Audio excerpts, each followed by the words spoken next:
तब से पेन हो रहा था और होता है ना धीरे धीरे करते करते करते पेन बहुत ज्यादा इंक्रीज हो जाता है। तो इतना ज्यादा हो गया था कि the production people only had to take me to a hospital near by, जो सेट के आसपास एक हॉस्पिटल था, वहां गए। तो लेफ्ट साइड शोल्डर पे पेन होता है तो सब घबरा गए थे। सबसे पहले ईसीजी करवाया, अल्हम्दुलिल्लाह वो नॉर्मल था, सब कुछ ठीक था।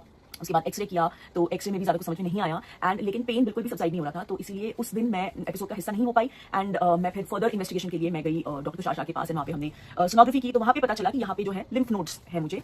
तो उस वक्त Tushar Shah was like I think इसी वजह से आपको इतना पेन हो रहा है एंड फिर हमने एक मैमोग्राफी भी करवाई टू बी सेफ। तो प्रिस्क्राइब ये किया गया कि एक 6 दिन का जो पूरा कोर्स होता है एंटीबायोटिक्स का, anti inflammatory with pain killers, ये सब मैंने मुझे प्रिस्क्राइब किया गया। And then I came back क्योंकि ऑब्वियसली बॉडी में एंटी इन्फ्लेमेटरी पेन किलर ये सब जा रहा था, तो पेन पूरी तरह से जो है दब गया। तो वी वर वेरी हैप्पी कि ठीक है बैक ऑन ट्रैक। तो देन आई कंटिन्यूड और फिर वो जो वॉल वाला चैलेंज था वहां से मैं हूँ। कोर्स कंप्लीट हुआ, मेरा शेड्यूल जो है वो मैं इसी तरह से नॉर्मली फॉलो कर रही थी एंड लेकिन कोर्स कंप्लीट होने के करीब 4-5 दिन बाद एग्जैक्टली सेम पेन मुझे महसूस होने लगा एंड मैं उस दिन शूट कर रही थी। तो शूट जब मैं पहुंची तो थोड़ा थोड़ा पेन था, लेकिन मुझे ये ऐसा लग रहा था कि अब आज का शूट तो मुझे करना ही है, I didn't want to leave it. तो इसलिए वो एपिसोड आप आगे देखेंगे। जो शूट मैंने कंप्लीट किया, लेकिन by the end of the day मेरी हालत इतनी ज्यादा बुरी हो गई थी क्योंकि जब वो पेन उठता है तो each time that I inhale वो दर्द बहुत ऐसे एकदम ऐसा होता है। तो जैसे जैसे मैंने कुक कंप्लीट किया, टेस्टिंग तक भी कर लिया, लेकिन then I could not control my self क्योंकि हमारा शूट वाला डे होता है ना, वो डे बहुत ज्यादा टायरिंग होता है। तो बाय द एंड ऑफ मैंने जैसे जैसे खुद को खींच लिया, लेकिन एंड ऑफ डे मेरी हालत बहुत ज्यादा खराब हो गई एंड मैंने तुरंत डॉक्टर को फोन किया कि ये वापस से वही पेन हो गया है। इसलिए रात में ही I had to rush for an MRI. और एमआरआई जब हमने किया तो हमें पता चला कि मेरा जो लेफ्ट आर्म मसल है, यानी कि ये मसल,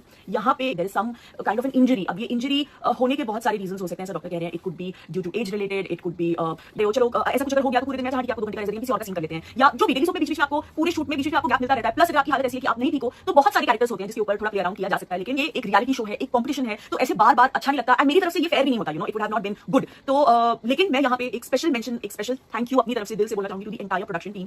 आई थिंक एंडमॉल की पूरी जो टीम है वो बहुत बहुत सपोर्टिव रही है मेरे लिए थ्रू आउट। मेरे जब दर्द उठता था तो वो इतने ज्यादा सपोर्टिव, आप इस कुछ मत सोचो, अपनी हेल्थ के बारे में सोचो, अपनी हेल्थ के बारे में सोचो। पूरी तरह से उन्होंने मुझे सपोर्ट किया है एंड दे जितना वो कर सकते थे। लेकिन at the end of the day मैं समझती हूँ कि एक शो है, एक कॉम्पिटिशन है। अनफॉर्चुनेटली मुझे ये डिसीजन लेना पड़ा और शूट डेज के हिसाब से आई एम श्योर आप लोगों ने अंदाजा लगा लिया है कि 12 फरवरी जो हम हिना और रॉकी जब आए थे, जो 12 फरवरी मेरा लास्ट एपिसोड शूट था at the master chef set. लेकिन यस, ये मेरी लाइफ का और ये मेरे करियर का one of the most special shows होगा मेरे लिए। एक क्योंकि मैंने कम बैक किया इसमें इतने सालों बाद, दूसरा क्योंकि मैं वो कर रही थी जो करना मुझे बहुत ज्यादा पसंद है और इससे मैं बहुत कुछ सीख पाई हूँ एंड बहुत मजा आया मुझे इस शो में। दीपिका की तबीयत बराबर नहीं, उसका कुछ आंख का प्रॉब्लम है तो वो बराबर नहीं कर सकती, इसलिए उसने छोड़ दिया।